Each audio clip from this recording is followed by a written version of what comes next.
Welcome back to the Dynasty Arsenal podcast, episode 26, I believe. I am Sammy Tags, joined as always by my good friend and co-host Tags. And Tags, from my memory, this was the craziest free agency cycle for fantasy football that I can remember in a pretty long time. Dude, yeah, the signings combined with the trades we had. Yeah, it was I was floored as soon as the doors opened on free agency. It was just nonstop notifications where it's like we had a group text going and that group text was popping off all day. Yeah, and normally it's like, there's a handful of guys getting signed and stuff. Maybe a few positions are not as fruitful in free agency, but it seemed like just everything was happening all at once. For anybody who hung out with me, I was live on the Sammy Stacks channel for the opening of the legal tampering period on Monday. That was a ton of fun, and it was insane. It was absolutely insane. Just the reactions, everybody in the chat talking. Yeah, like texting. My phone was blowing up too with, people texting in various group chats about all the crazy stuff. But we have so much to talk about. We have so much to get into. So I think we're just going to jump right into it. And we can start with the quarterbacks because Malik Willis is a Miami Dolphin. We got something else to talk about real quick. Oh, do we? Check your notifications. Oh, you're kidding me. What happened? It finally happened. A big trade? The trade. Oh my gosh. Tags just acquired the 101 in one of our leagues. On air. Shout out to our good friend Lloyd, listener of the podcast. Shout out Mr. Lloyd. I made a trade because we didn't have a trade section this week. Oh, there you go. So we just made a trade. I acquire the 101 and I am sending away a 108, a 2027 first, which is the team is awful. It's projected top 4 pick. And a early projected 2027 second for the supposed Jeremiah Love. Yeah. This team with the first in 2027, they're a little feisty. They've got some players, but I would be surprised if this team made the playoffs. I feel like it's about as guaranteed as a top 6 pick as it gets. I cannot imagine them getting to the playoffs. Yeah, a lot would have to go wrong for several teams for this team to make the playoffs. So, the 108, you know what? I think it makes a lot of sense for you. If that 27 class really is as good as people are saying, then a top 6 pick will be very valuable. Is it as valuable as Jeremiah Love? I don't know, but I like, I think this is probably the price you get if you're selling the 101 right now. Yeah, you kind of have to pay the premium for the 101 right now. But my team is locked and loaded. It's ready to go and has 2 more projected top 6 2027 firsts to kind of back it up with. So how did he not get his own first back? He didn't want it. He didn't want it. I offered it, but obviously if I'm taking Love, that's going to make his pick better. So I wanted the second removed and then maybe a small thing tossed back. Well, because his team is even worse than the team's first he did get. Yeah, and especially now that he's not getting Jeremiah Love. It's kind of a win. It felt like a win-win for me. Like I feel like I kind of slightly overpaid for the 101, but it also guarantees. Yeah, it's fair, but it also guarantees that that Jeremiah Love is not going to my opponent to make his pick better, which I own. Yeah. So it kind of felt like a no-brainer for me to kind of try to toss more assets to get the deal done. Yeah. Jeremiah Love, I'm excited for my 101 shares. I didn't have any 101s last year, no Ashton Genty, but I have several this year. And there aren't any landing mine spots for mine. Like, even if he goes to the Giants, we saw Scadaboo rush it with the Giants. We can get into it when we get to the running backs who are drafted here. But basically, to me, it's the Chiefs and the Saints found out at the combine that he was not falling to them. Yeah. And they said, okay, we got to sign a guy because we're not getting Jeremiah Love. And that tells me that it's the Titans, it's the Giants, or it's the Commanders. Yeah. And I'm happy And with I all don't three of want to those. believe that it could be the Giants. You're muted. I don't want to believe that it's the Giants, but because of Scadaboo, and that would just suck. But I think, yes, I think it's the Titans or the Commanders, and I would be very happy with either. Obviously, a It Titans would fan. it would 100% suck for Scadaboo owners, but for Love, I have no Yeah, concerns no, because I wouldn't be we worried. saw Scadaboo absolutely crush. I mean, Scadaboo was a top 6 running back when he was in, Mhm.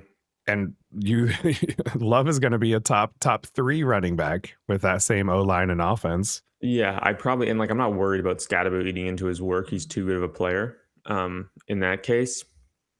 But yeah, let's jump into it. Malik Willis is a Miami Dolphin. He got a lot less money than they were reporting. It was reported that he was supposed to get like close to 30 million.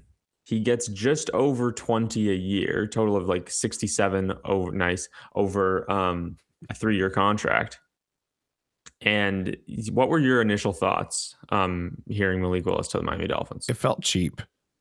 It did feel a little. The price for a starting quarterback is like typically in the 30 to 35 mil range.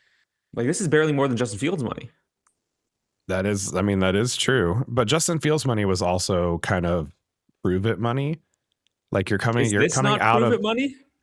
this is even like so I didn't think Malik Willis was in prove it money territory because I feel like he proves it with the Packers. So I felt this was I resurgence mean, money. he started 3 games in the last 2 years. I feel like he has a ton to prove. I feel like there's no guarantee that this goes well whatsoever, or Yeah, that but he's a good quarterback. compared to the Justin Fields situation where it's like you had a starting gig for what 3 Okay. years and So looked bad. maybe it's not prove it money, but it's we know what Justin Fields is.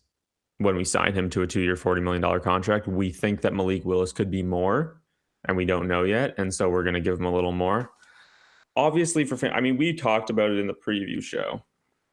There will be selling windows here. I think there's a 1%, like, there's a 1% chance that we go into 2026 and Malik Willis is bad in the NFL and he's bad for fantasy. I just don't think that scenario is very likely whatsoever. I don't think it's one of those situations where I don't feel like it's possible for him to be bad for fantasy. Yeah, Do you know what I exactly. mean? Because like Mhm. even Fields had what 3 I mean, weeks out of dude, 4 where he was a QB1. you're I preaching to the choir. and he we all know this way too well. uh, Uh but even he was like, dude, he had 3 out of 4 weeks starting out where he was a QB1, lit the league yeah, on fire. yeah, and Uh not like the QB10, like that he was dominating. yeah, and I think Willis is a better passer than Fields, so I don't have the concerns where he's going to go out and throw for and struggle to throw for 100 yards. In his 4 games he played this year, he completed a whopping 85.7% of his passes, 3 touchdowns, no interceptions.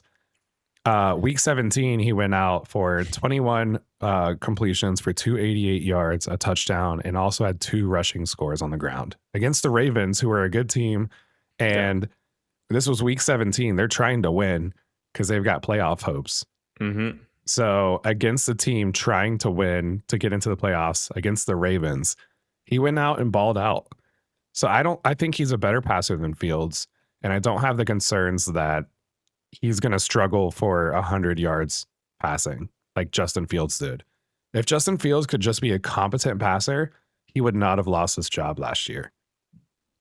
Yeah, I I completely agree. Like, Justin Fields, he was going out there and throwing for like 50 yards some games. I mean, it was like comical. Like, we were on here talking about, we were coping for the most part, but we were talking about, like, yeah, this guy can't throw the ball. Garrett Wilson is toast. This entire offense is toast.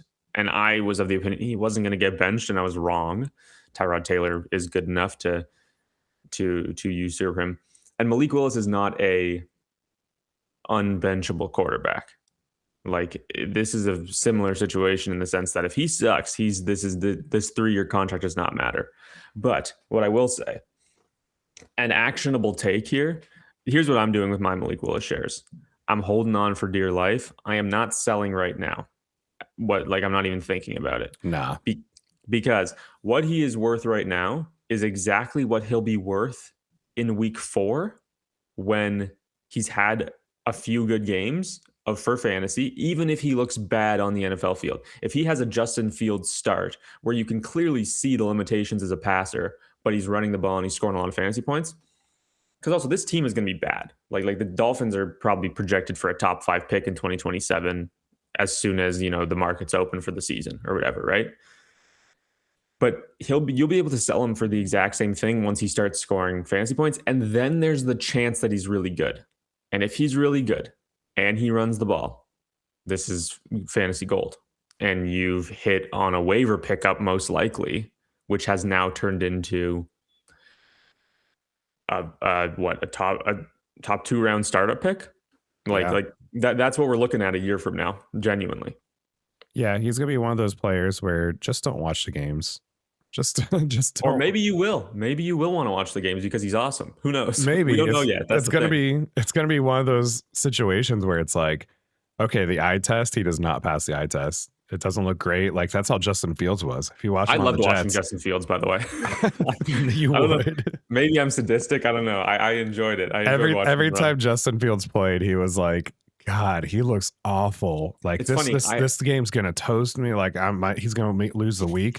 And then you check the score and it's like he put up 30 points. What the heck? When did that happen? Exactly. Yeah. Yeah. I mean, I drafted him in all 3 of my main redraft leagues. So I was in for the beginning of the year. I was so in. How does this affect how do you feel about Achane? I know you've been a big Achane buyer. I'm a big Achane supporter. Do you feel this affects him negatively, positively? How are you feeling about? Here's what I'll say. I had some time to marinate on this. My initial thing was that I was worried. And I still am, but my worry is not that it's going to go poorly. My worry is that it's unpredictable. And for an asset that you are drafting in he's going right now 201 to 206. Like he's going in the first half of the second round of your startups. For a player that you are spending a top 20 pick on in a startup, it scares me because this is the thing. Could it be great? Could the run game be phenomenal?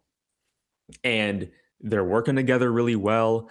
And Malik Willis is learning to take some of those checkdowns because I think the worry for a lot of people is, okay, Malik Willis goes through his read, okay? First read, second, third. He's not going to go to the checkdown. He's going to run, right? That takes away a lot of that short stuff, which Achane was living off of with Tua. What does Tua love to do? He loves the short stuff. He loves the check down. He loves those designed passes that Mike McDaniel schemes up. It's going to be a lot different this year. And could it go very well with a dominant run game with some read option, with some, play action, this kind of stuff?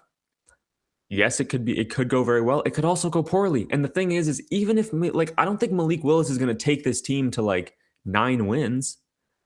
I don't think the Dolphins are going to score a ton of touchdowns.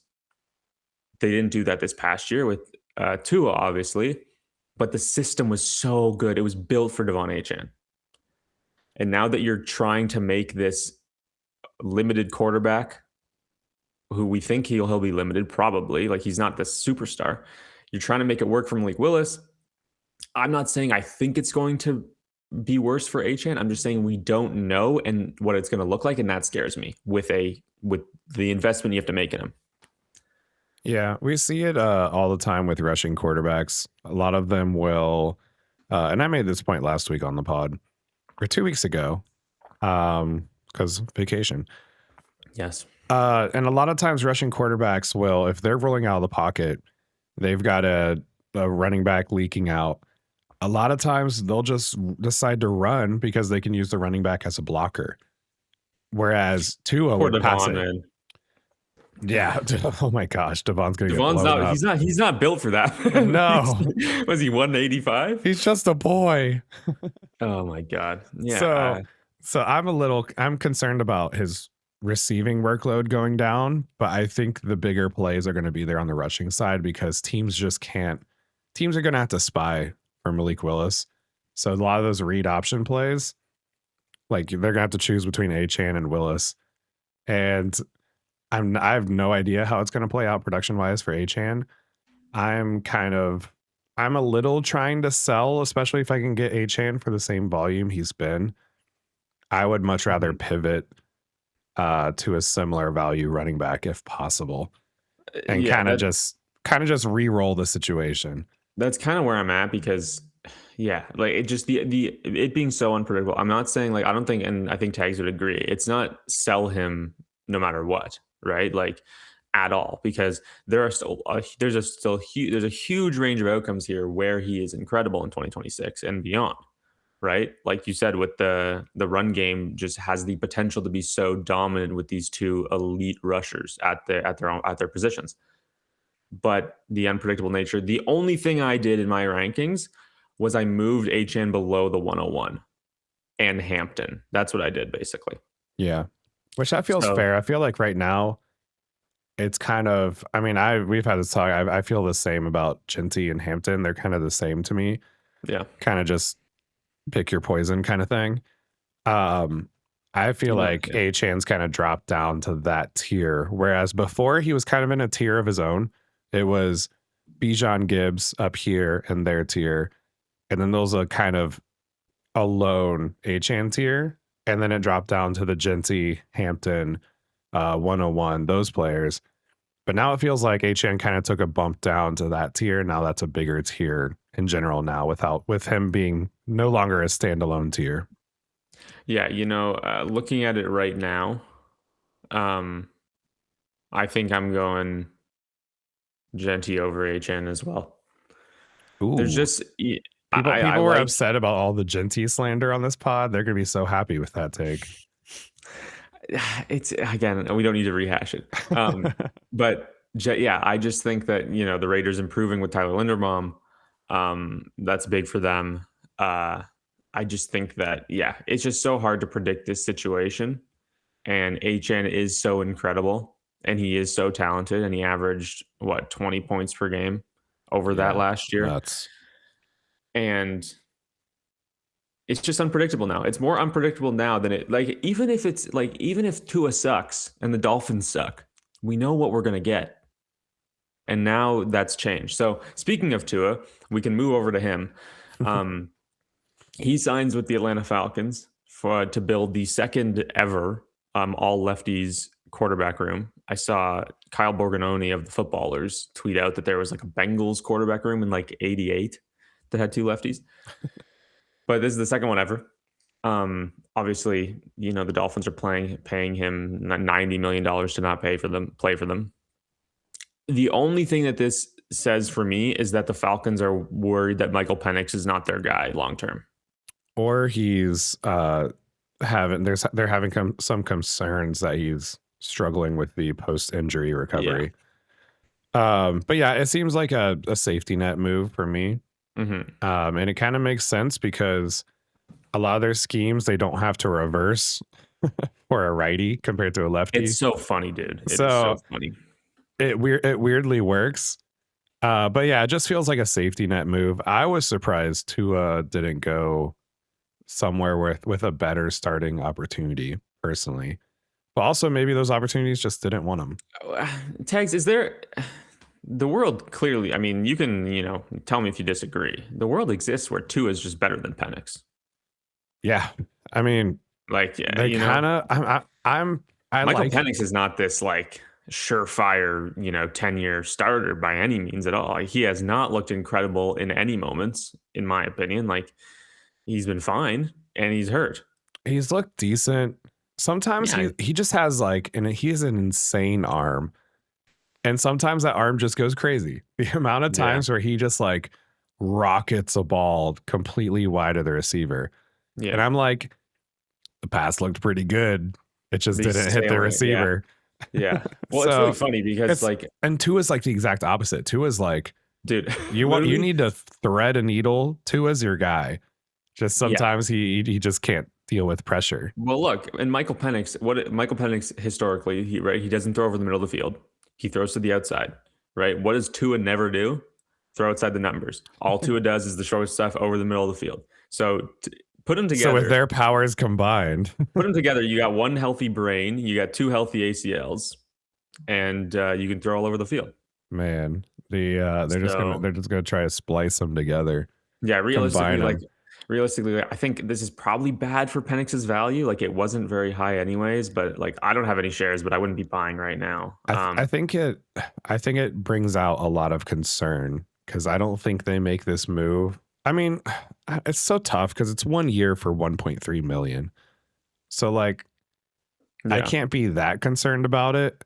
But also But nobody was going to pay him more than that because they would have to match what he's getting paid on the Dolphins. yeah, and my concern is that there's a lot of other teams that could use a high upside QB2 that passed on that, or that Tua specifically passed on those teams to go to the Falcons because Like he thinks that that's his best shot at starting. did Kevin Stefanski tell him, "Hey, I just took over this team and yeah, maybe I'm looking to Yeah, not roll with the quarterback who's already there." that's the other concern with Penix is that no familiarity with the current regime there.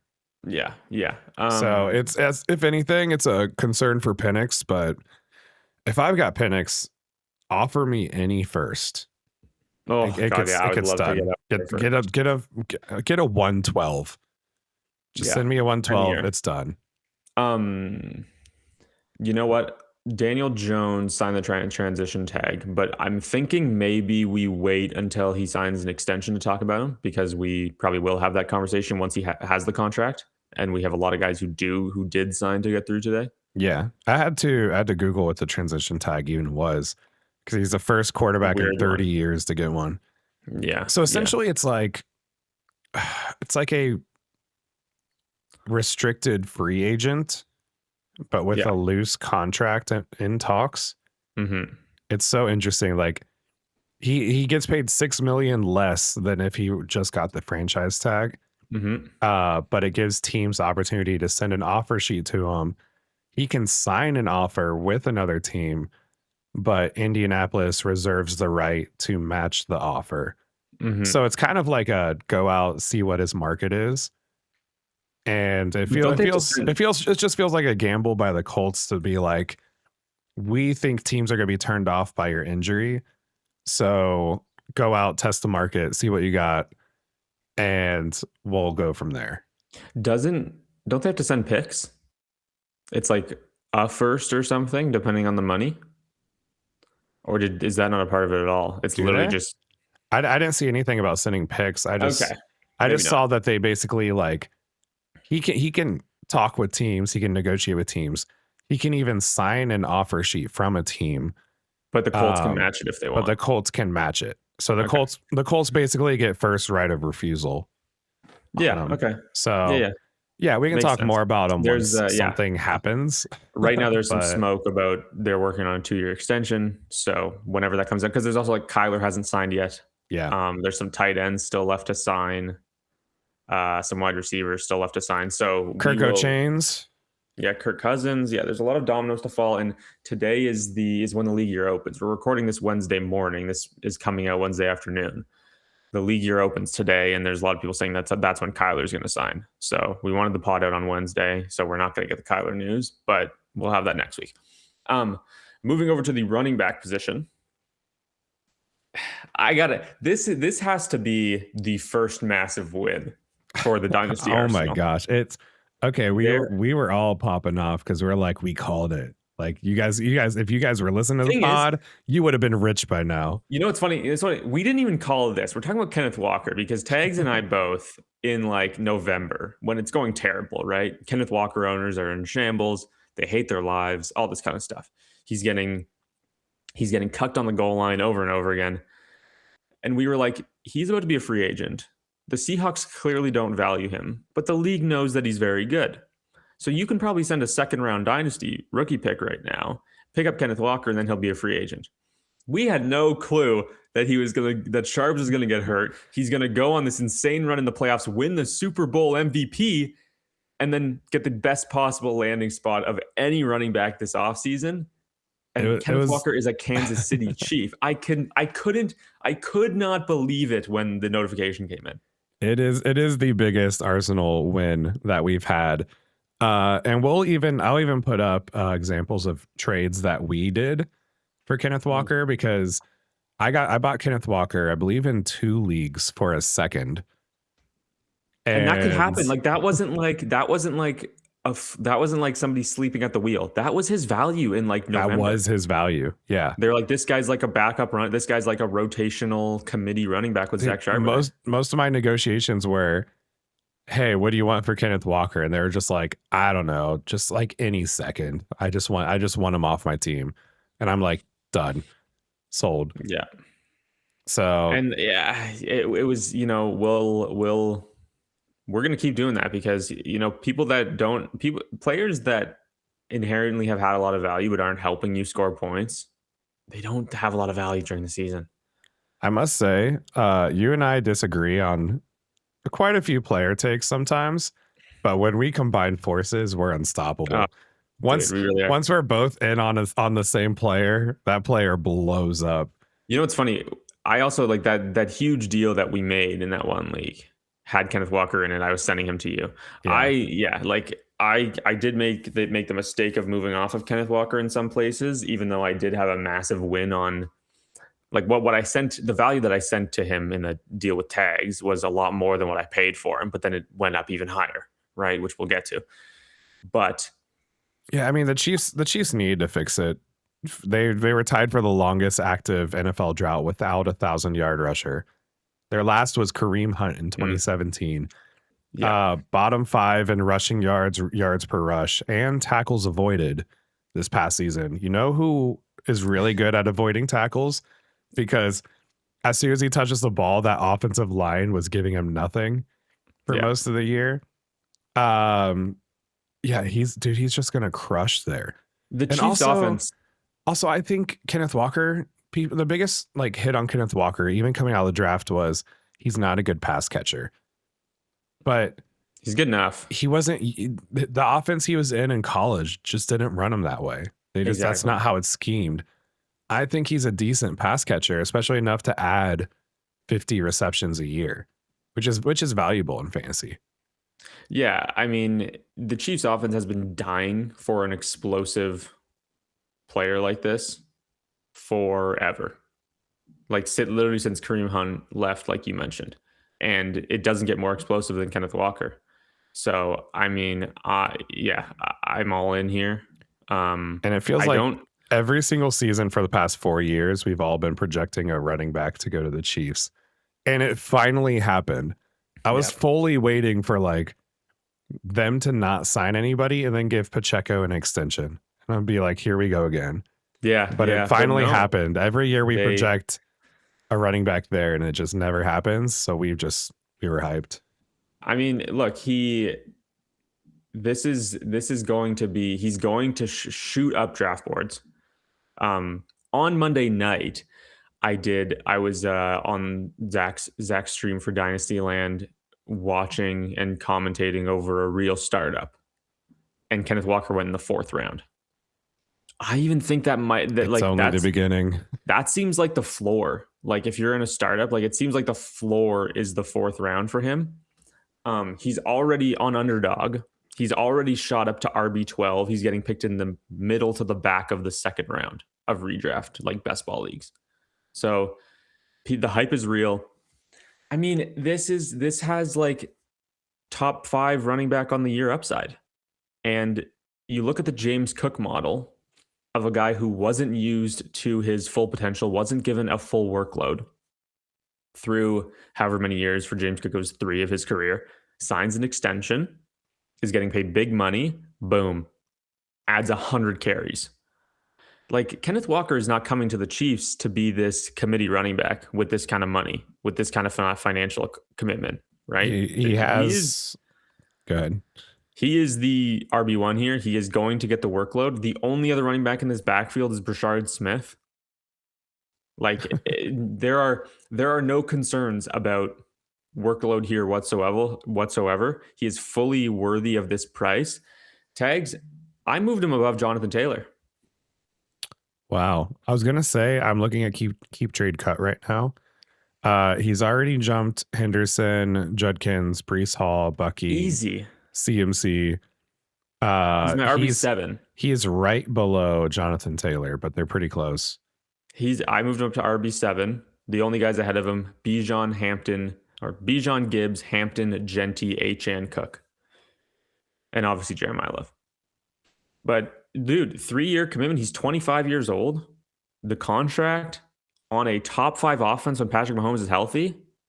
There's nothing not to be excited about here. Absolutely nothing. Like, this is locked and loaded top 10 dynasty running back. Yeah, he's just gonna crush this year. How do you feel about the Seattle running back situation? Yeah, Because they have to add what's somebody. what's their plan? They So, likely don't have Charbonnet for next season, and the free agency is kind of drying up for running backs. I mean, who's left? They got Joe Mixon out Rashad there. White? Rashad White? Like, I Yeah, don't, it's not looking great. So they have to be a top landing spot for a rookie. yeah, they're on Jonah Coleman watch, Jerry and Price watch, Mike Washington watch, Emmett Johnson, these kind of guys that are projected day 2, maybe. I could Yeah, very easily see the Seahawks spending a day 2 pick on a running back in this year's class. They probably sign like we laid out. It's like Rashad White or Joe Mixon, who may not ever play football again. There isn't really, all the running backs have kind of fallen into place. Um, who knows? Maybe they trade for Caleb Johnson. That'd be kind of fun. We'll get to Pittsburgh, but yeah, Kenneth Walker. Wow, best case scenario for him. We can move over to Travis Etienne, who also signed big money with the New Orleans Saints. My initial take on this is that it kind of doesn't really do anything for his value, because it's nice to have the financial commitment, but the Saints are very obviously, while being a young and up and coming offense, this is not as good of a team or offense as the Jags. It's not as good of a situation as the Jags. And so for his value, it would have been better to stay in Jacksonville.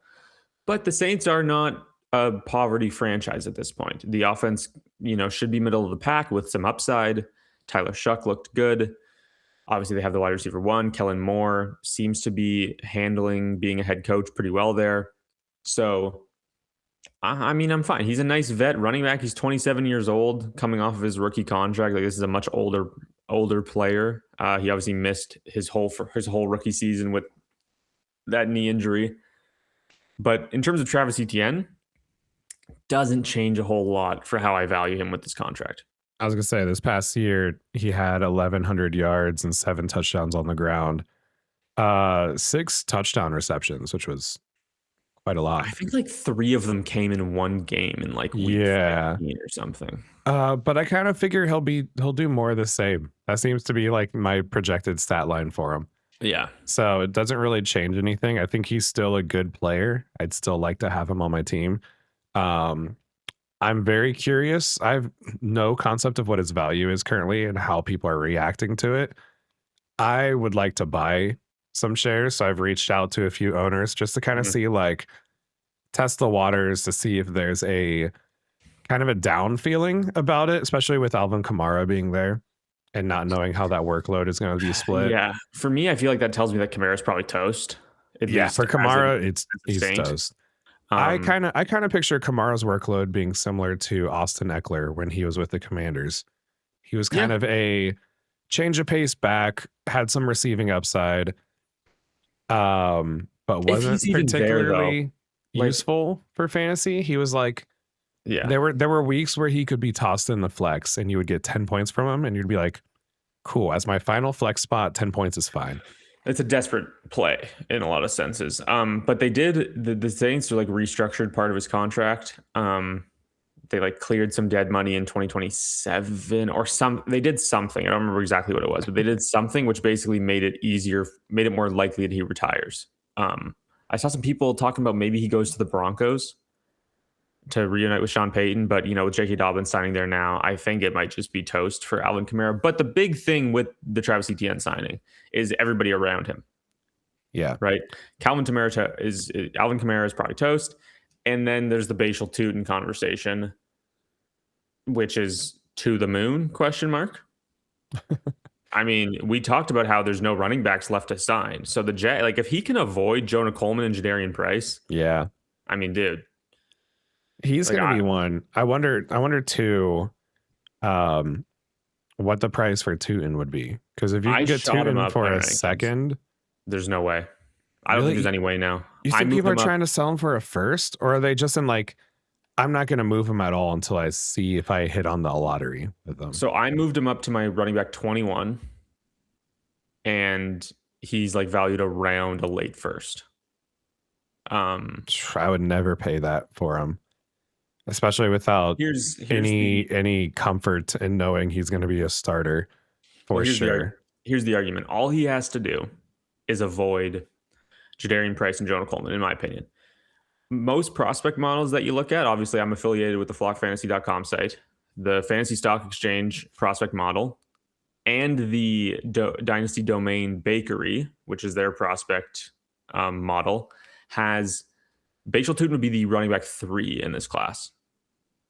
Jeremiah Love is obviously a better prospect, and then both models have Jonah Coleman as a better prospect. But he is a better prospect analytically than Jadarian Price. Bashal Tootin was like the running back 8 last year because the class was so good. And he probably got pushed into the 4th round because the class was so good, similarly to Cam Scadaboo. Now you're going to have guys like Mike Washington and Emmett Johnson getting picked on day 2 when they're really not that caliber of running back, but the class is so weak. And so, I mean, if Bashal Tootin's dropped into this class, he's probably a day 2 pick. He's on an incredible offense, which we just saw Travis Etienne cook on, right? And he showed flashes of being very, very good. That playoff game against the Bills, he was just cutting them down for 10-yard, 12-yard, 15-yard chunks over and over again. I think this is a very talented player in an incredible situation who was drafted by the current coaching staff, and they were perfectly fine not re-signing Travis Etienne with Bashal Tootin waiting in the wings. So, I mean, look, I don't have any shares. Like I'm not committed. I'm not invested in this whatsoever. I just think that this is an absolute smash for Bashal Tootin's value. And like I said, if he can avoid like a round 2 running back, I'm sold. Yeah. Also, side note, as a little dynasty strategy tidbit here, now's the time that you need to be sending these offers. Now's the time where you need to start hustling. If you're in on these free agents, you need to start hustling now Before everybody reacts. before everyone reacts, before the market adjusts, and before all the other big podcasts start hyping up these players in their new roles. Yeah. You need to be sending these offers now if you want them, because that's your opportunity in the next really like the next 48 hours. It's literally a 1 to 2 day window before a lot of these podcasts start hyping them up. And Like now's your a time lot to of kind of people, jump in and buy a guy if you're in on him. a lot of people Because aren't going to want to sell until they, have had time to collect their thoughts. But if you can find somebody who can, like me right now, I would send the 1, 10, 11, or 12 for Bashal Tootin. I would. well, now I gotta check my leagues if I got them. Oh, that would be great, actually. Yeah, but you've always been a bit of a hater, so I doubt you I've have been a bit another. of a Tootin hater. So I've been out on him. I highly doubt I have any shares. A guy Moving I'm on. very in on. Can we talk Oh. about Kenneth Gainwell? Because I feel like this is probably the most interesting running back room to talk, because it's so. Oh my god. What do we do? Okay, so we're gonna argue then, because I don't think it's difficult at all. Really? No. All right. So I'll set this. I'll set the stage. Kenneth Gainwell signs for 2 years for $14 million, which is kind of like upside running back numbers. It's not the greatest of contracts, but it's not bad. He's coming off his best season, 537 yards rushing at almost 5 yards per carry clip. 73 receptions was the big one for 486 yards and 8 total touchdowns. My thought with this running back room is that it's not looking good for Bucky. Really? Wow. I'm disappointed. concerned. A lot of Bucky, like Bucky had his worst season of his career this past year. Of his He 2 struggled. seasons. Yes, it's a very limited sample size. Worst season of his career sounds like, oh, that's Yeah, rough. It's he's like a literally his 6-year second vet. season. Yeah. And he was kind of hampered with injuries all year. Yeah. My concern with that is that he had his lowest yards per carry of the year at 3.4 yards per carry, only one rushing touchdown. His biggest value boost this past year was his receiving workload. 277 yards and 3 touchdowns on 30 receptions. Gainwell's wiping that out. I think this is very clearly a move where they're going to be using Bucky in a 1 to 2 down role. And then Gainwell's just such a good receiver. And he's explosive. He's reliable. He averages a high yards per carry, yards per reception. I feel like if I'm trying to get out, if I'm a Bucky owner, if I can get a first for him, done. Get me out of here. Wow. I'm shocked. Honestly, yeah, no, I'm the complete opposite. Bucky's absolutely fine. Really? I'm not. Kenneth Gainwell does not scare me whatsoever. You have a guy here who, through 4 years of his career, like was a complete part-time backup running back on a team without any better options. Like Miles Sanders was fine, right? Like Miles Sanders was never this incredible player. After that, you have the 1 year of Saquon, but you had DeAndre Swift for a season. Kenny Gainwell could barely get on the field. And then you come into this situation with this gimmicky ass offense with Aaron Rodgers, who only wants to throw the ball to the guys that he trusts. And so Kenneth Gainwell is the second receiving option on this terrible Pittsburgh team with no weapons whatsoever.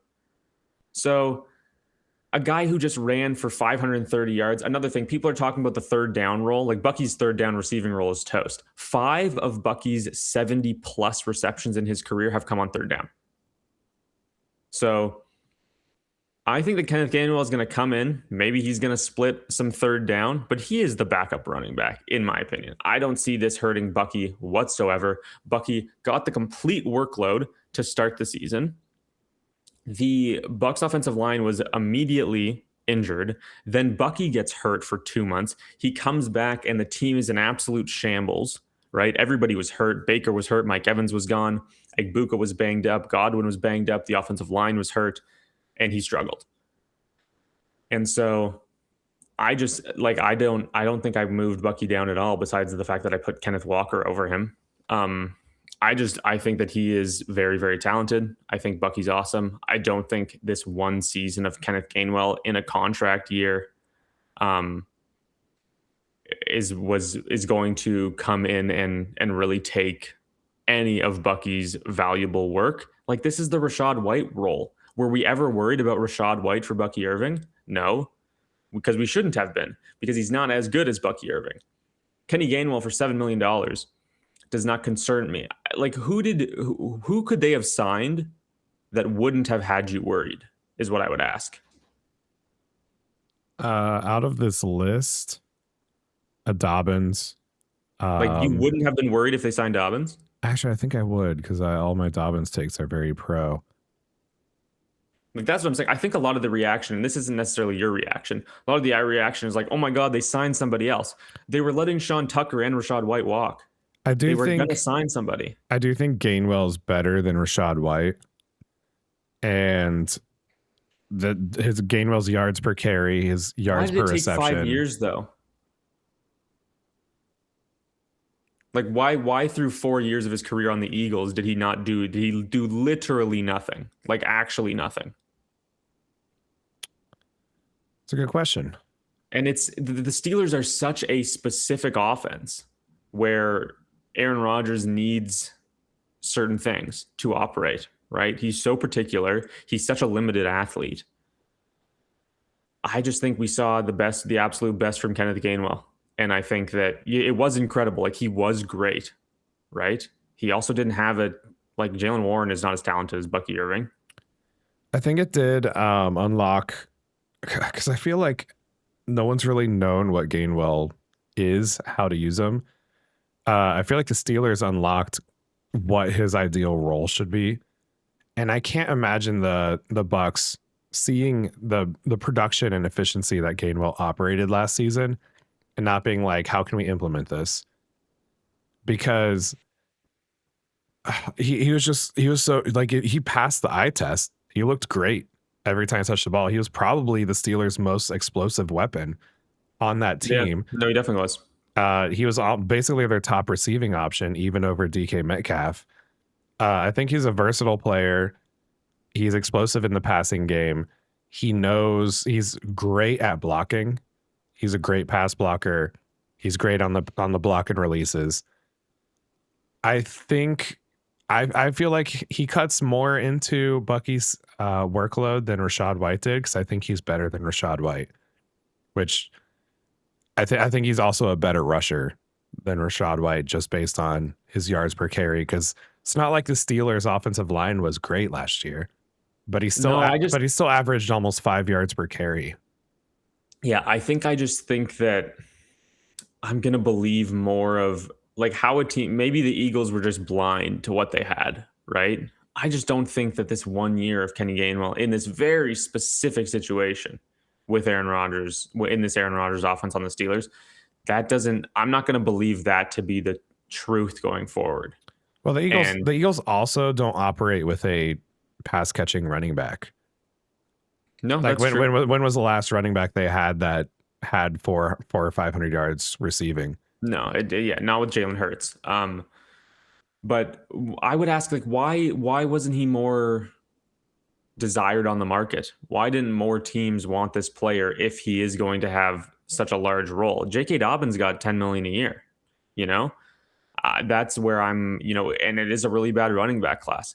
I just think that a lot of teams see Kenny Gainwell. He kind of sort of did the best that he could with more opportunity than he's ever had. And I just don't think that opportunity is necessarily going to be there in Tampa. I'm a big Bucky believer. Zach Robinson has talked about his skill set It's being weird similar to because Bijan. he's kind of clumped in with all of these running backs contracts, and he does lead in most of the deals. Like, he's getting paid more than Rico Dowdle. I liked Dowdle more than Gainwell, I think. Yeah, I agree.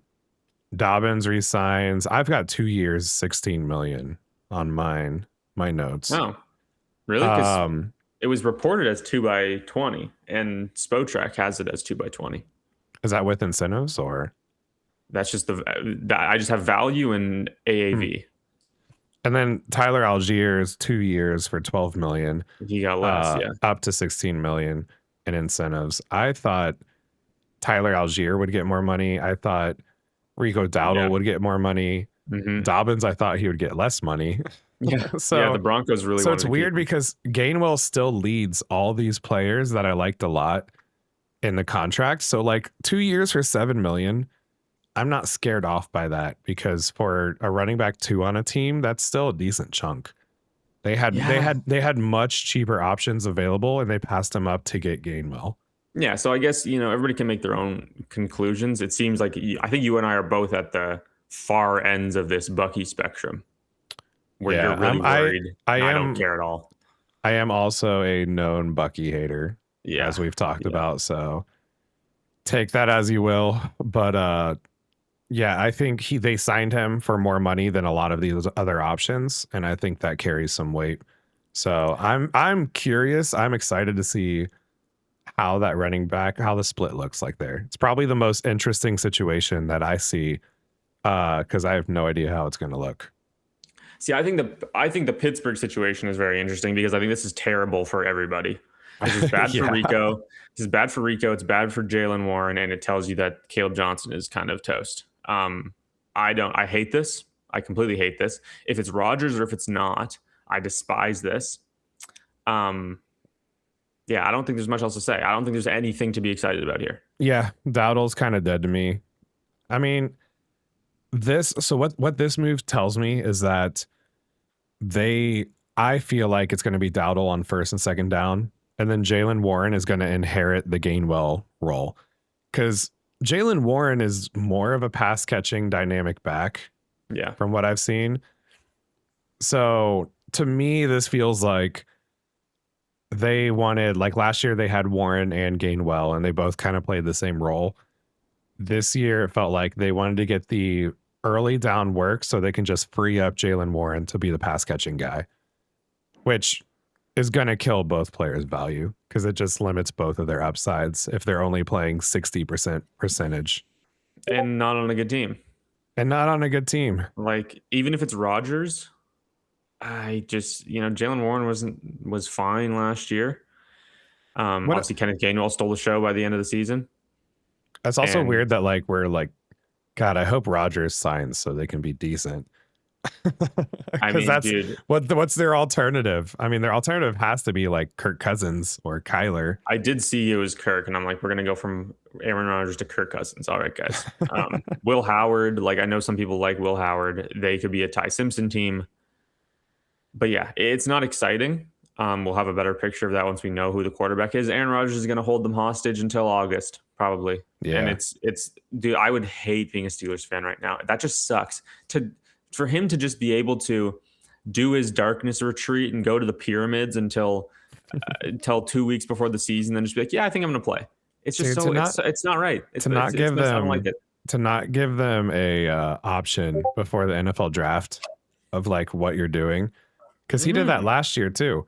It's like you're not going to tell them, like like if they get forced into a situation where they have to sign a guy in August because Aaron Rodgers isn't coming. Yeah. Like it's just terrible. You have to operate like he's not coming back, but then if he does come back, it's like, okay, now we have Kirk Cousins and Aaron Rodgers. Yeah. Like, dude, like the teams should not be waiting for him at this point. He's not good enough. He's not good enough for them to wait. We are back in that situation where we kind of got to scoot. So really quick, Dobbins re-signs with Broncos, 2 years, 16 million. Or 20, who knows? Or 20, you know, it's Schrodinger's contract. Yeah. I thought this was a lot of money. Same. But here's the thing. Yes. It's like it's weird because the money should tell you something, but I feel like last season, he was a very good rusher. He was not that good for fantasy. I had him in the flock league. If he didn't score a touchdown, he scored 8 points. He does not catch the ball whatsoever. It's touchdown or bust for him. Even if he's running at 5 yards a carry, if he goes for 80 yards and doesn't catch the ball one time, he gets 8 points. Yeah. It's so funny because if you look at his game log, it's like, this all looks great to me. And then you look at his fantasy scoring and you're like, oh no, like how does this correlate? Because he was genuinely a great running back last year when he was healthy. He was a top 5 running back in the NFL for rushing yards before he got injured. That's insane. 153 carries, 772 yards, 4 touchdowns in 10 games. The touchdowns is what kills it. Touchdowns and no receptions, because you're looking at like every time he played, it was like 80 to 130 yards rushing every game, like crushing. You love to see that production from a running back. Over 5 yards per carry. He's incredibly efficient with his touches. And then you scored 8 points, which if it's your final spot in the flex, you're like, fine, he's not losing me my week, but he's also not winning anything. It's like the opposite of Justin Fields. You're watching. I'm watching the Broncos game, and I'm like, hell yeah, let's go, Dobbins. He's looking great. 7-yard run, 10-yard run. He's breaking them off. This is great. I look at the fantasy score, and he has 7.2 points since the fourth quarter, and I'm like, you're 100% right. It's literally reverse Justin Fields. I'm like, this guy's been incredible, and you love to watch the tape. He's not helping me at all. Do not look at the fantasy scoring. For RJ Harvey. Could it have been worse? Yes, they could have signed Kenneth Walker. They could have signed Travis Etienne. But them giving J.K. Dobbins like third best free agent running back money kind of tells me that they just want to run it, that Sean Payton just wants to run it back. And in that case, RJ Harvey was terrible analytically as a rusher this past season, and J.K. Dobbins was awesome. So yeah, it's insane to me that we have a Sean Payton Broncos best offensive line in the league running game where I don't think either of these guys are going to be very viable in 2026. I have sent out a few offers of like very minor, like an early third, to see if I can just snag Dobbins for that. Just to see what the kind of like the feeling around the league was. So maybe he runs hot on touchdowns this season. Like we don't know. Bo Nix threw a ton, so I think that could swing towards Dobbins more. I kind of feel like the touchdowns have to increase this year. Like it's so hard to just be so incredibly efficient as a runner, over 5 yards per carry, and then only get 4 touchdowns in 10 games. Yeah. So even if if those touchdowns go up to 8, 9, 10 touchdowns in those 10 games, we're feeling so much better about them. It's also insane. Like he had 4 touchdowns through the first 5 weeks, and then he went 5 weeks without a touchdown, and then he got hurt. But Tags, Yeah. even with 4 touchdowns, his season high fantasy point total was 15 and a half. Like this is an incredibly mid flex that you need a touchdown from. Like I just don't. There isn't a ton of upside here, and it probably hurts RJ Harvey because now it's easy to project that it's kind of just going to look like it did this past season because Dobbins is such a better rusher than him, and Harvey's just this third down pass catcher. Can I say that like the upside is so limited, but I'm still buying him everywhere because I think he's so cheap coming off the injury, and also coming off like there's no hype for Dobbins. He No, missed you're right.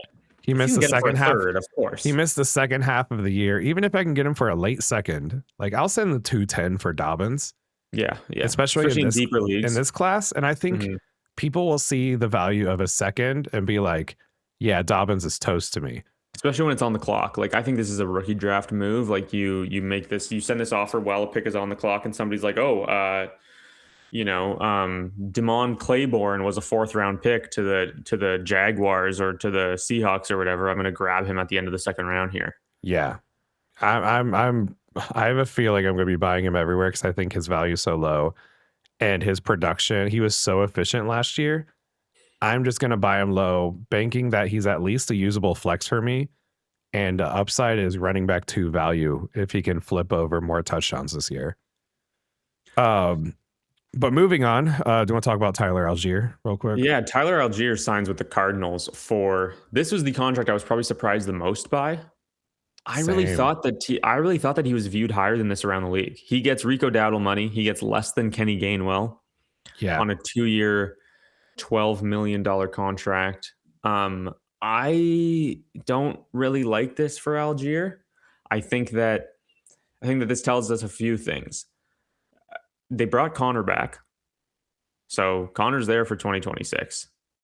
This tells me that Trey Benson's kind of dead, unfortunately, for any Trey Benson owners. And Tyler Algier, I just think he's going to have a maybe like the majority share of the first and second down workload on a terrible team. And is that exactly? Historically he hasn't been a pass catcher. Like this is like to me this is going to be like J.K. Dobbins, but he's on the Cardinals. He's not on the Broncos. Yeah. I was pretty surprised because like literally the news that James Conner was coming back popped up, and then like minutes later, we got the news that Tyler Algier signed with Cardinals. And I'm like, man, that kills everybody in that system. Yeah, And it's just not exciting. I thought Tyler Algier would be the third most valuable running back behind KW3 and ETN. Me too. And the contract was brutal. So I'm out on Tyler Algier. I'm out on this running back room entirely because I feel like you're not going to know what to expect from the room. I do think it could just alternate between Algier and Connor, and then maybe Benson siphons some of the passing game work, and then no one's valuable in the system. that somebody emerges probably. I do honestly with this situation, like I like James Conner as a buy right now. Like that's what this tells me because his value is going to be in the absolute toilet. Coming off the injury, he's 31 years old. But Tyler Algier kind of profiles as like a backup bruiser kind of guy. You know what I mean? Like that's what he's been. That's what the league clearly sees him as, giving him, $6 million a year and nothing more. Maybe James Conner's recovery is going really well and the Cardinals view him very high. Like I don't think he's going to last a full season. But It's if you have to pay so like a second round pick for Algier, thinking that he's going to be the full-time starter here, I'm out on that, but I'm in on Connor for a third with the chance because he'll have the pass catching role. Like we know that James Conner can catch the football. Tyler Algier has not shown that up until this point. yeah. It's so funny to me because as an Algier owner, I bought him in quite a few places before free agency. And it's so funny because I view this as a value loss because it's like I'm debating which one I'd rather have. Would I rather have a high value backup running back or a low value starter? And I'm just like, I think I would have rather had him stay with the Yeah. Falcons in case of a Oh, Bijan well, injury. at least there's a chance. There is a chance here that James Conner gets hurt. They hate Trey Benson, and all of a sudden Tyler Algier is a 3-down guy. Like that outcome does exist. That outcome does not exist without a Bijan injury. 100%. Yeah. Um, we got So we got that's Scoot. kind of it for the Cardinals. I'm not. We can talk about the Pacheco and Montgomery trade and then move on to wide receivers, which are probably the most I mean, exciting. Pacheco is the new Gibbs backup. I would Knuckles, have, Knuckles yeah, from Timu. yeah, Knuckles, but slower. I would have thought that they would have wanted like maybe a guy that with some better vision or something. Like this seems weird Yeah. to me. This is like, okay, Gibbs, we don't want to send you on this 3rd and 1 to get killed in the pile, so we're gonna put Isaiah Pacheco out there. I am not like I don't think anybody's worried about Gibbs because of this at all. You shouldn't be. If anything, this Isaiah is a Pacheco's a backup. huge boost to Gibbs because they're not bringing in anyone legit that can kind of contest for any volume. Yeah, absolutely. He does seem like a very Dan Campbell kind of guy, Isaiah Pacheco. Hard nosed, aggressive, violent, that kind of stuff. But yeah, Gibbs to the moon. David Montgomery. I like this for Montgomery. I think Same. this, and this shows the trading a 4th-round pick for him plus, right? It was like a 4th, a 7th, and an offensive lineman. Kind of tells me that how teams view this running back class. And That it's also not very good. tells me how they view David Montgomery because for an Yeah. older running back, that's a hefty price. Yeah. So And I think, he projects as the starter here. Like he is like, would you rather, like I'm taking him over Tyler Algier yeah, easily. pretty easily. Like how close is he to DeAndre Swift? I think I'm taking him over Swift. Well, yeah. I mean, I completely get Houston's it. offensive line is terrible. Yeah, they need to figure that out. They keep on trading them every offseason. It's Yeah. like, hey, this offensive line is terrible. Let's trade all of them away. Let's Maybe our fix backups are it better. by trading the offensive linemen who are somewhat decent. Yeah. It's bold strategy, Cotton. But yeah, I'm in just because I think he's going to get a lot of volume, and with the receiving options in Houston, it's going to be hard for teams to just like sell out on the run. So I think he will get decent production just purely because it's going to open up some running lanes for him. Because teams last year were just like, no one in the running game scares us. We're just going to pin our ears back and rush and get to Stroud every single play. I do think that Woody Marks still has a role, but I think it's a very clear, like, I don't even want to say 1A and 1B. Like Woody Marks looked fine in spurts, but they clearly wanted to upgrade that spot. And so Woody Marks profiles very well as this, 3rd down pass catcher, change of pace guy. He didn't catch the ball very much as a rookie, even though that was a huge part of his profile coming out of USC. But yeah, no, I think this is good for David Montgomery stocks because he's no longer a backup. And as long as he was a backup, his ceiling was going to be capped on a weekly basis if Gibbs is healthy. And now it's, he's got a much higher ceiling in that regard. Yeah. But anyways, do you have any more running backs or are we moving No, to I think we're good on running backs. We can move over to the wide receivers. Starting with the biggest name of the day, Alec Pierce, 2 minutes after the legal tampering window opened, was like, yeah, I'll just stay home.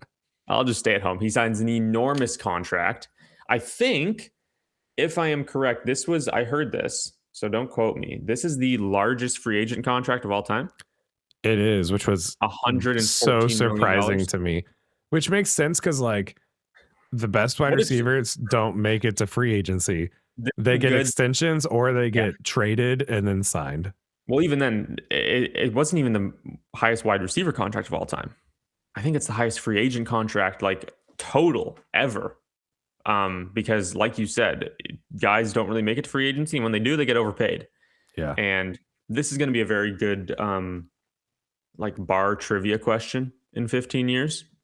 Who was the wide receiver who signed the? They were like Alec Pierce. Who is that guy? Who the fuck was that guy?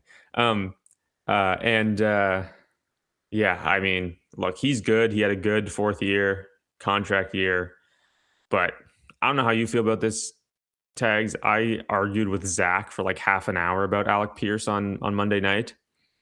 I just don't. This doesn't excite me for him. I don't think he's all of a sudden some startable weekly wide receiver for fantasy football. And I can get into more while I'm curious to I see what you think think. I think he's still a best ball target. But Okay. yeah, for normal leagues, I feel like he's going to be. It's so tough because Pierce led the NFL with a 22.3 yards per catch average in 2024. In 2025, he led the NFL in average yards per catch at 21.3 and finally eclipsed 1,000 yards for his career.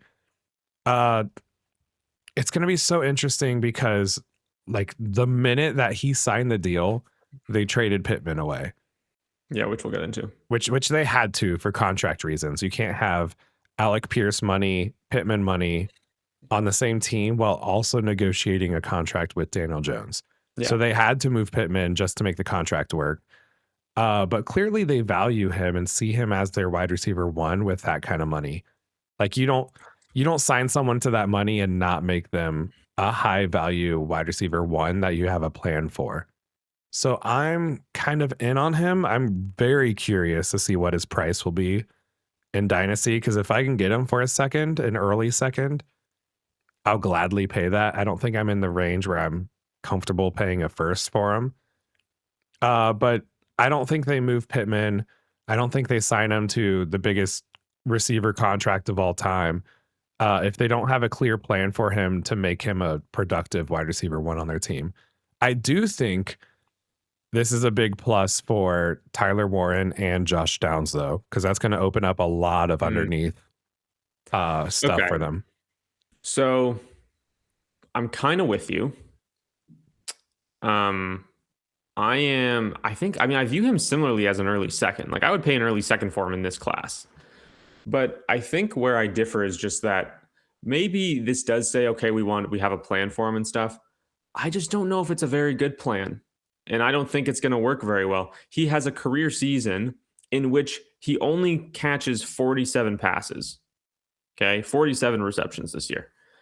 And he does have a good year, but it's like the Colts hitting their 99th percentile of outcomes, where they're as good as the 07 Patriots as an offense. Daniel Jones is coming off an Achilles. You now no longer have Michael Pittman. Both of those things make the offense worse. I don't trust that this offense is going to be anywhere near as good as it just was. I think we might have seen the ceiling for Alec Pierce because a lot of times say, okay, now, like, I want to be careful not to contradict myself, always talking about how the money means something for running backs. I don't think it doesn't mean anything here. I just mean he was playing this past season for that money. And the team can try and target him all they want. But if this is a downfield, 20 yards per catch kind of guy, I just don't know if I don't think that the ceiling is very high for this kind of player. And I think the Colts take a huge step back as an offense. In terms of, I think it's huge for Tyler Warren. I don't think Josh Downs is an NFL contributor, really. I think they probably draft a guy. They don't have a first round pick. I think they probably draft somebody.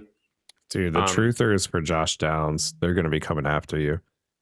They're I just don't care. in their love for Josh Downs. These slot only type of players are kind of a dying breed. Teams going to more 12 and 13 personnel, heavy tight end sets. We're kind of swinging that way. Josh Downs just doesn't. I could care less about Josh Downs. But Alec Pierce, I think the money is good. The financial commitment is good. I don't think it's Kenny Golladay, but I don't think that this means we see much better than what he just did, which was wide receiver 29 in points per game.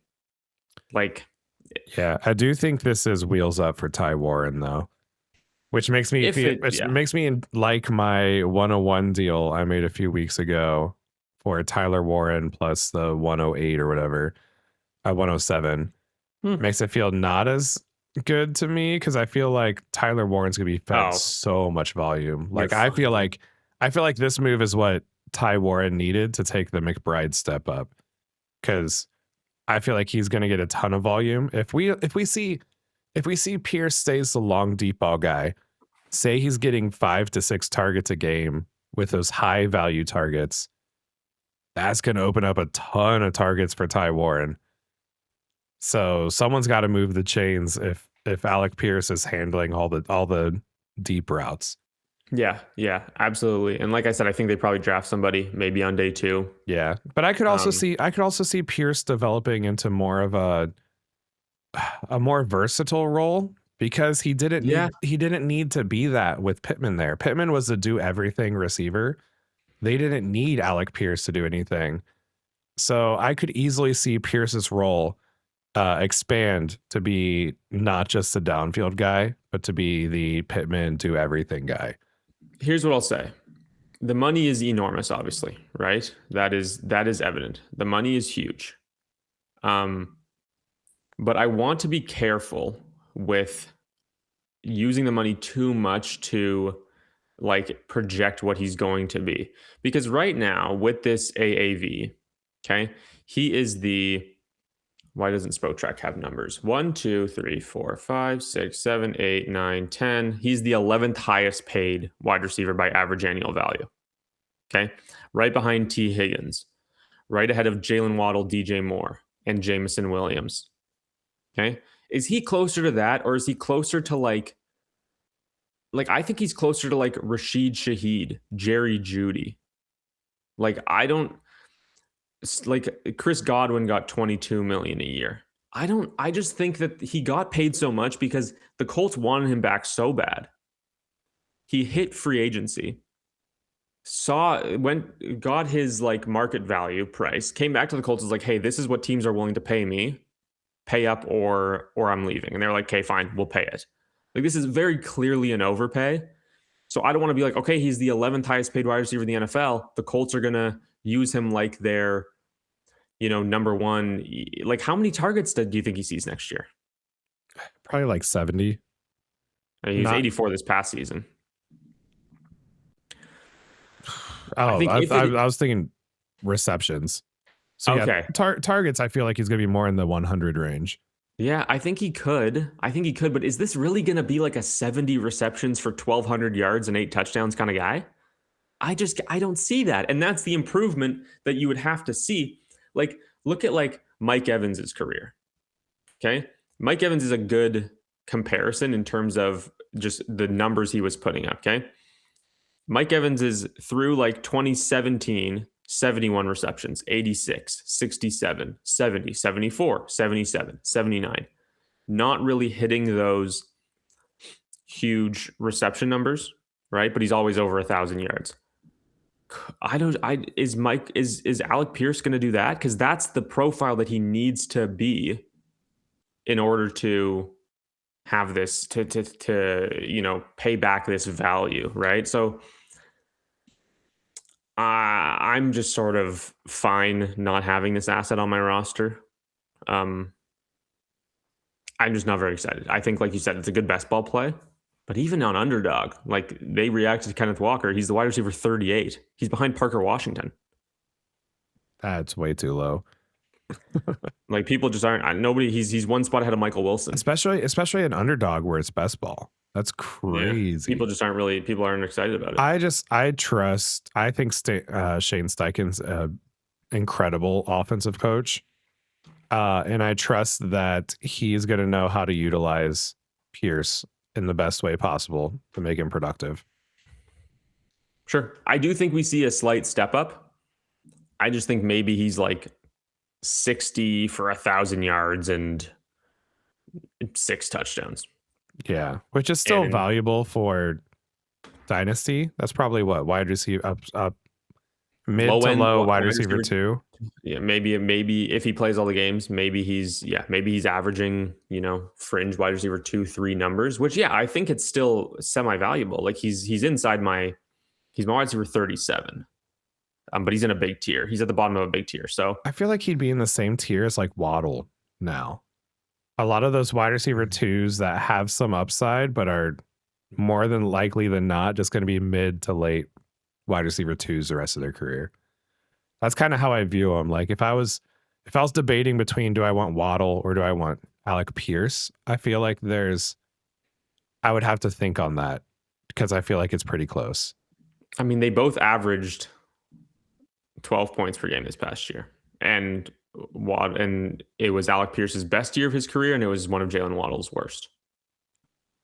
So I don't like Jalen Waddle. Let's be clear. But no, I think they're close. Like I think they're probably in the same tier. And I don't think you're crazy for saying that whatsoever. Like the money has to mean something. I just don't know if the upside is very high for this player. Yeah. For Michael Pittman, he gets traded to the Pittsburgh Steelers. And I don't know I have one take and one take only. If it's Aaron Rodgers in 2026, I prefer Michael Pittman to DK Metcalf. Same. Other than that, I don't like this does not excite me for Michael Pittman. I mean, if like what's that noise? Oh my god. it's Jameis Winston. He's jumping out of the plane. He's parachuting down.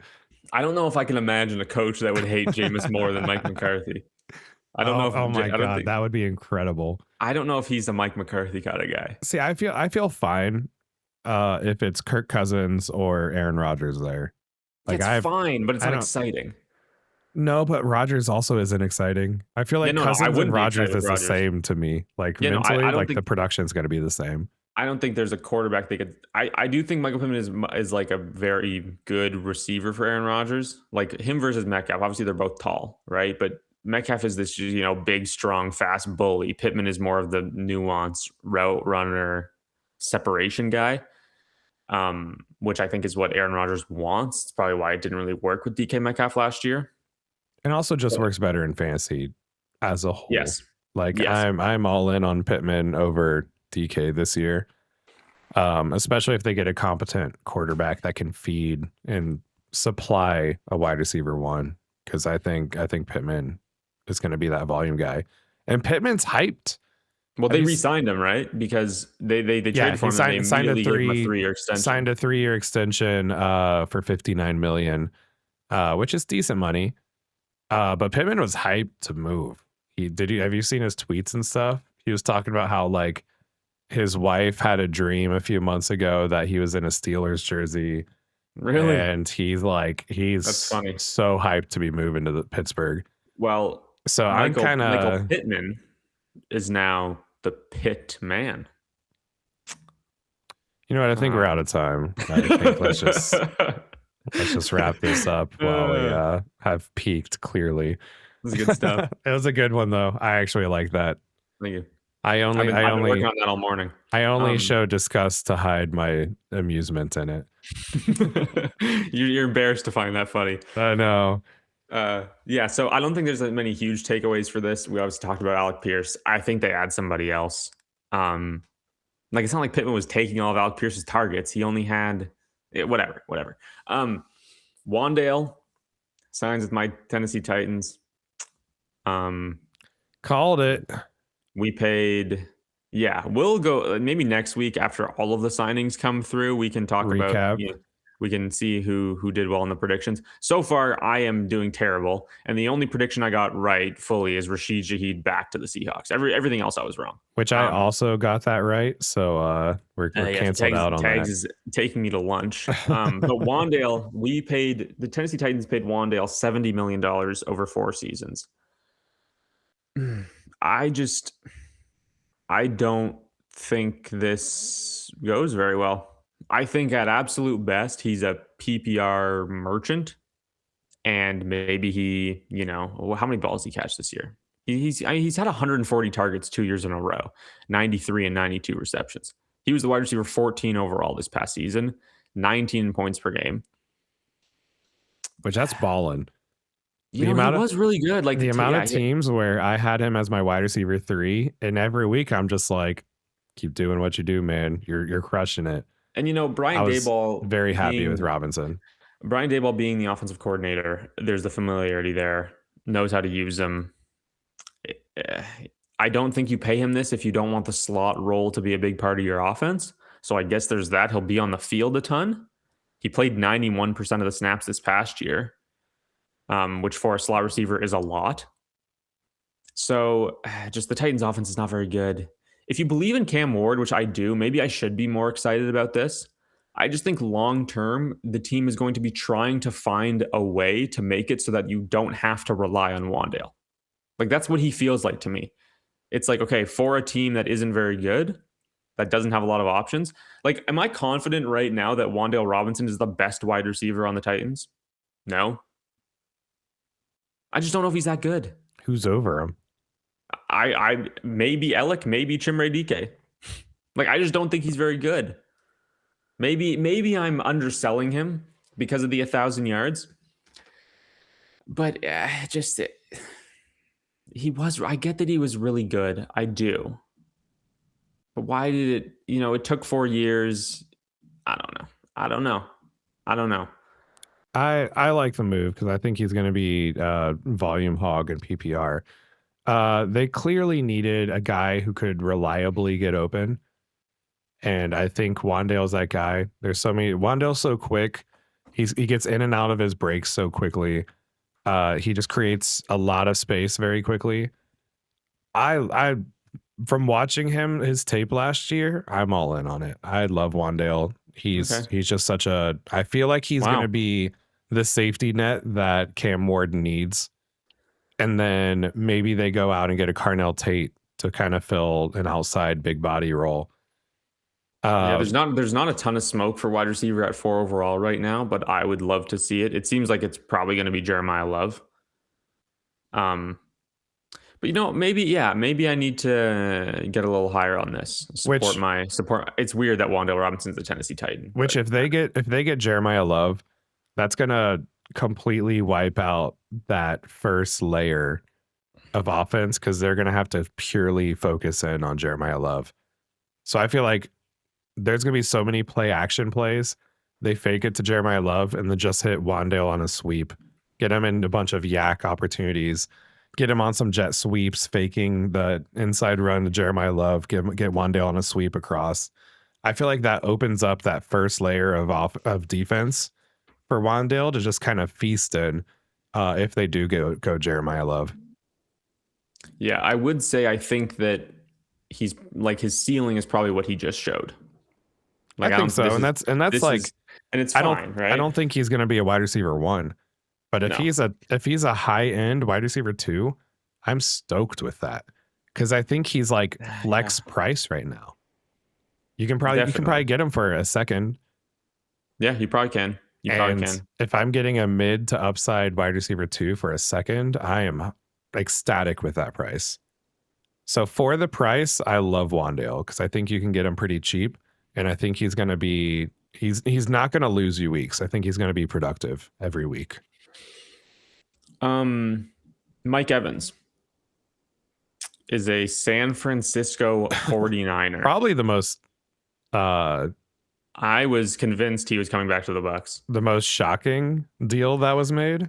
It became more and more likely as the days went on, and we heard like right before the tampering window opened that he was strongly considering leaving, and then that he told the Bucks he was going to move on, and then he signs with the Niners. So I think this is kind of good for everybody.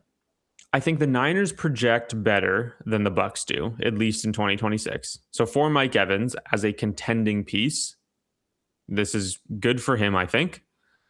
The fact that he signed a 3-year extension is wild. I do not think there is much chance at all that he plays all of the extension. Obviously. It is structured to be it's a fake 3-year deal.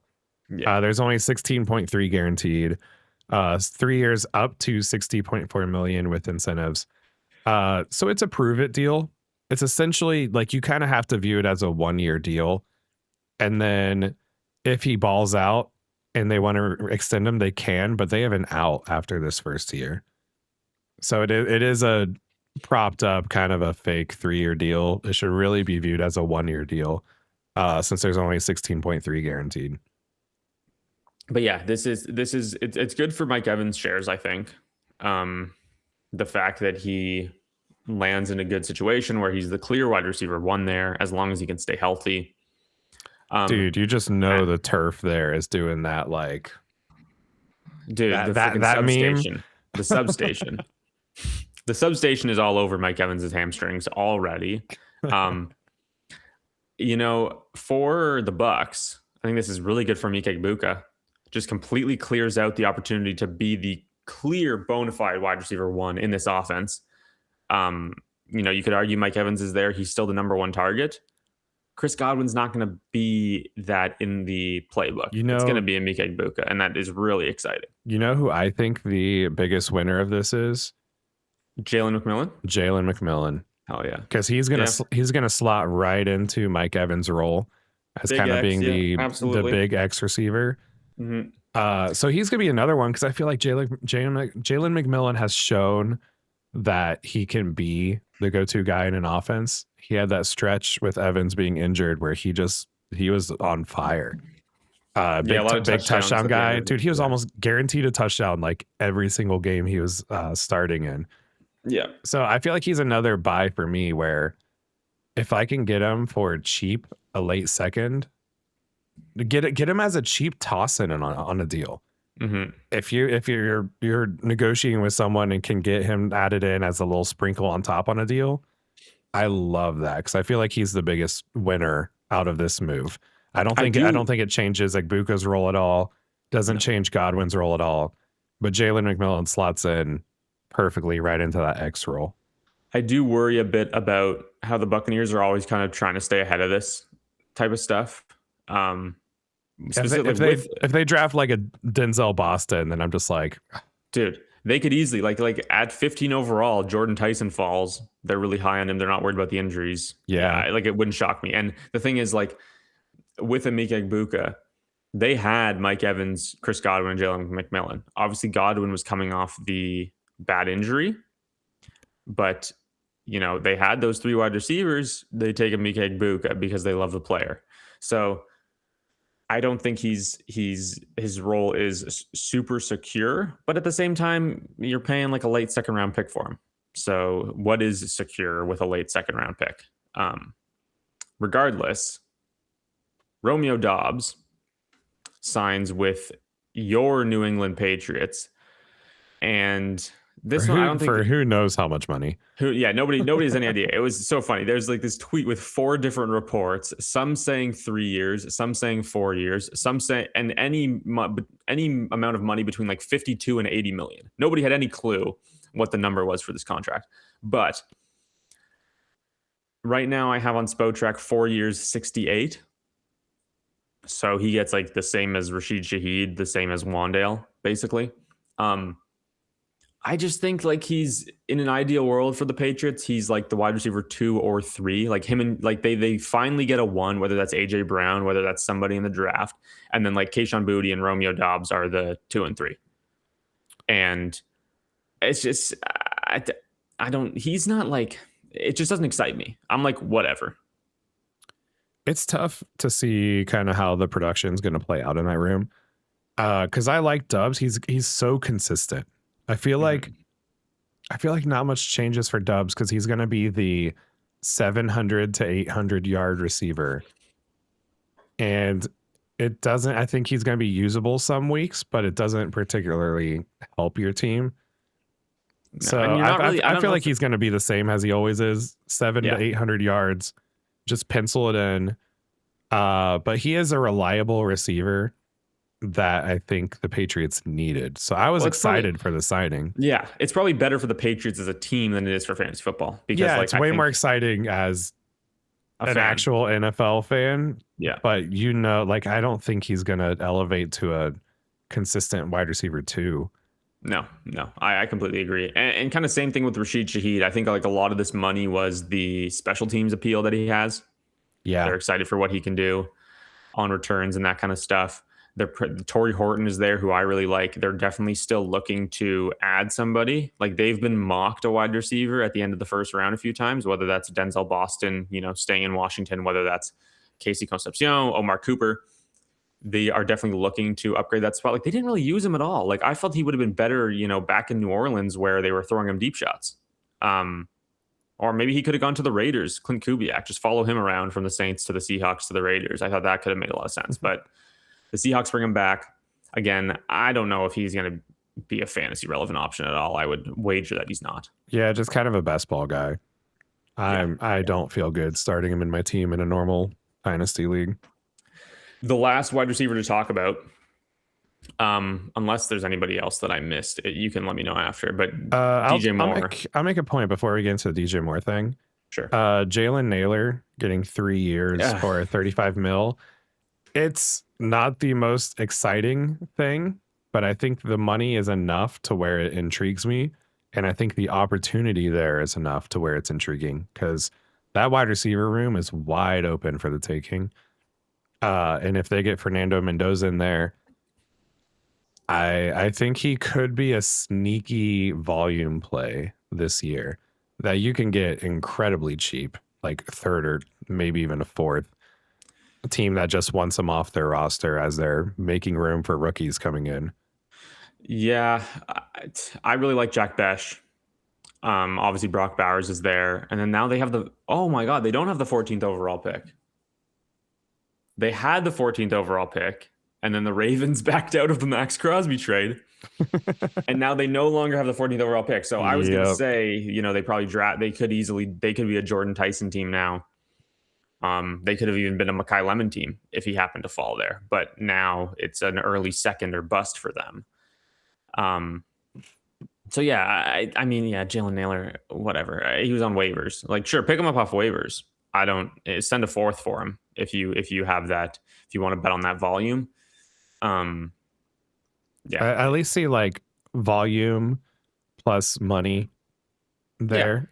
Yeah, sure. It feels like a combination where he could be a sneaky volume play, but we don't have to talk about him that much. DJ Moore, the real exciting. Moore is a Buffalo Bill. I'm all in on this. For in terms of like 2026 at least, reuniting with Joe Brady, who he worked with in Carolina. The Bills offense like desires this sort of can make it happen after the catch kind of guy. DJ Moore can play inside and outside. The Bills have not had a reliable wide receiver one, and DJ Moore easily steps into that role. With Josh Allen, I love this. I really, really love this. I'm really high on this move for DJ Moore. Yeah, I mean, the Bills have been so desperate for some explosiveness on offense. In 2025, Allen's average completion to a wide receiver was just 6.8 yards downfield. The second lowest. Shakir, man. It was all Shakir. The second lowest number in the entire NFL. I think DJ Moore fills the need of an outside wide receiver with downfield ability, with explosiveness. It wasn't just a need, it was a desperate need. Like, one so desperate that the Bills gave up a second round pick for a wide receiver coming off a career low year who's turning 29. And also counts fairly heavily against their cap space. But they needed this kind of playmaker. They saw all those things that would cost them, and they're like, yep, we need to do it. So I'm all in on DJ Moore. I think he's a great buy. If you have a late first and DJ Moore is on an aging team that's trying, there's going to be so many teams that are going to be punting this year to try to cash in on the 2027 class.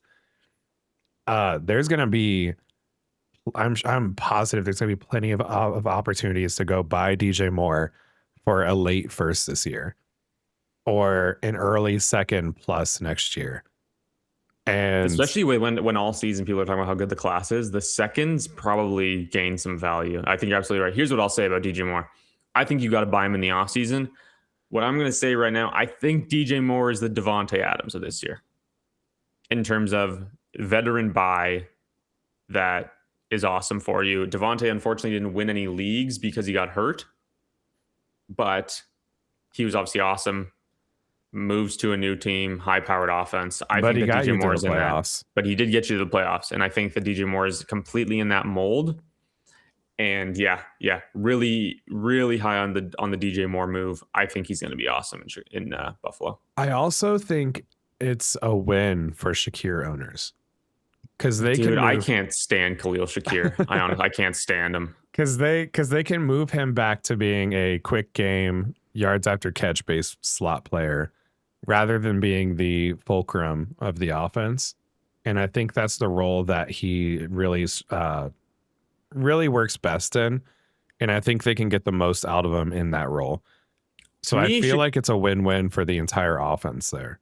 Shakir makes me feel the same way that like Wandale does, where it's like I just think I think that any team with him just wants to not have to use him. He just doesn't do anything. Yeah, he's definitely not a sexy play, but if I need 8 to 10 points and that's all I need for my flex, I'm totally fine putting him in because I know he's gonna consistently get that. Yeah. Yeah, I think I'm always shooting for higher. I had this conversation with I was gonna say ideally we'd always have higher. Like, would you rather yeah. have Well, that's CD what yeah. Lamb or Shakir? I think No, I'll take CD well, Lamb. okay, yeah, of course. I had this conversation with Jeremy. Um, shout out Jeremy, where I was kind of just saying like I don't, like, he doesn't really do any. He's not very good. He doesn't really do anything. Um, and his argument was the same as yours, where it's like, okay, yeah, but he does something, and there has to be some value in that. And I feel like me, if I'm even in like a start 11, if I'm looking at my roster and he is a guy that I'm relying on starting like week to week or like rotating, I kind of just want to upgrade that spot. Yeah, I think he's going to be one of those players where you're constantly trying to like you're just going to be shopping and seeing if you can upgrade that spot. Yeah. But I don't think he kills your team being your final flex because he's going to consistently get you some points. Yeah. He's I he's can never going to goose for you. I can definitely get on board with that. Um, that is it for the wide receivers. There isn't much to talk about with tight ends, but we can go over it super quickly. Isaiah Likely is a giant, reuniting with John Harbaugh. To me, this is weird because I guess the market for him wasn't very huge, but you just want to be splitting snaps again, like you've done your entire career. Like Theo Johnson's a good player. Theo Johnson's going to be the blocking guy. I think with teams moving to more 12 personnel, moving to more multiple tight ends on the field, these guys will both be on the field and they'll probably just eat into each other enough where neither of them are very much more than a streamable option. Yeah, it feels like it just cancels them out. Like Exactly. neither are going to be usable because you might have one week where Theo Johnson goes for 50 yards and a touchdown. And then the next week he goes for one catch for 13 yards and then Likely goes for 50 yards and a touchdown. You're just going to be chasing production, hoping it hits, hoping the little roulette wheel lands on the Theo Johnson square or the Isaiah Likely square when you're starting them. Yeah. And So those players I avoid like the plague. I don't like toss-up players. Like, give me something. yeah, so I'm probably selling Isaiah Likely if there's any sort of hype. Like if I can get an early second in this class for him, I definitely want to take that. Some people might be excited about the money. Theo Johnson, I'm just holding on to him probably. Mark Andrews though, could this be sneaky good for Mark Andrews? Charlie Kohler also left. Obviously, he's just like a blocking guy, but Yeah. I mean, this kind of opens the door wide open for Andrews, unless like and they didn't have a wide receiver. Like I thought they could have been a Romeo Dobbs team. I thought they could have been yeah. and they didn't have anybody. My biggest concern is they get like Sadiq at 14 or Yeah. they get Stowers in the second. Yeah, I Something mean like that. you're not paying much for Andrews, but yeah, you're absolutely right. Yeah, but I do think Andrews is a good option, especially if the door stays open for production, for volume. And right now, like I mean, we know Andrews is kind of Lamar's guy. Like those guys are joined at the hip. Yeah. So And he got the contract extension this contract like at the end of extension, last yeah. season. Yeah. Yeah, I like Mark Andrews. I do. So I think and people are dead on Mark Andrews. Like you can get him for a Maybe second. they're a little more excited now, but yeah, if you can pay like an early second, mid second in this class, I would or like if you need a tight end to add to your room for next season and you want to pay your 27 second this offseason, I'm fine with that as well for Yeah. on a contending roster. Other than that, Same. Travis Kelce is back. Uh, at this point, he's nothing more than a streamer. Like a lot of these teams, if I don't have like a one of the big names, like if I don't have a Loveland, Warren, McBride, Bowers, Fannin, Kraft, Laporta type, like then I'm kind of just like, trying to assemble like 4, maybe 5 vets, the Hunter Henrys, The Jake the David, Fergusons. the Jake Fergusons, the David Njokus, and Travis Kelce can be a part of that. Kate Otten as well. Like Kate Otten, maybe, he kind of does well when guys are hurt. He re-signs with the Bucks. He's not really going to do anything on his own. But those guys can be valuable in a room where you decide that you're going to stream the position because you don't have an elite option. Yeah, I don't know if you have any. The Bucks. Do you have any hot Kate Otten takes? No. He did have a stretch where he was decent, but that was 2 years ago, though. Yeah, it was 2 years ago, and it was during a lot of injuries. Everybody was hurt, and it was very situation dependent. Mm-hmm. So I'm out on Kate Otten. Bucks are also heavily favored. Like everyone's mocking Sadiq to the Bucks. I think like maybe giving Kate Otten $30 million means you don't do that, but who knows? It could. I mean, that would also hurt. That would, to me, that would hurt Jalen McMillan because that means more 12 personnel, which, maybe him and Godwin are rotating a lot for that. Yeah, but like 10 million a year, only 2 years guaranteed. That means nothing to me. I'm not. It's Mark Andrews money. Well, it's a little less than Mark Andrews money. Yeah, but it's nothing crazy for me, so yeah, it doesn't really scare me off. So there are still some big names out there. Obviously, we talked about Kyler. He's still out there. We still need who is it? We still need David Njoku to sign, which I'm waiting for. That should be a fun one. I'm excited for David Njoku. He goes to a nice landing spot, he's gonna jump up. Yeah, absolutely. I completely agree.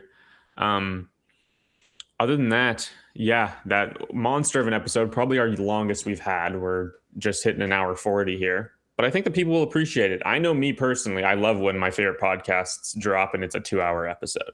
And we took last week off for vacation, so yes, we owe a little overage to the fans. And honestly, yeah, I think that I didn't really look at the NFL calendar when planning my vacation. This is my first time where that would ever matter, really. But I left like right before the combine started. I was, in the pool for the DJ Moore and the David Montgomery trades. It was interesting. I don't think I'd do that again.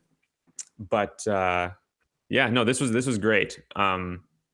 We'll be back next week with reacting to whatever happens from now until then, and maybe we get into some draft stuff. Maybe we do some off-season buys after all the free agency stuff cools off. But I think that'll do it for us, unless you have anything else, Tags. I've got nothing. All right, thank you everybody so much for watching. Hit the like on the YouTube video. Subscribe to the YouTube channel. We're on Spotify and Apple as well. Follow us over there. Rate and review 5 stars if you liked it, even if you didn't like it. Yeah, give us 5 stars, even if you hated it. Yeah, come on. We're nice guys. So yeah, thank you everybody so much for watching. We will see you all next week. Later.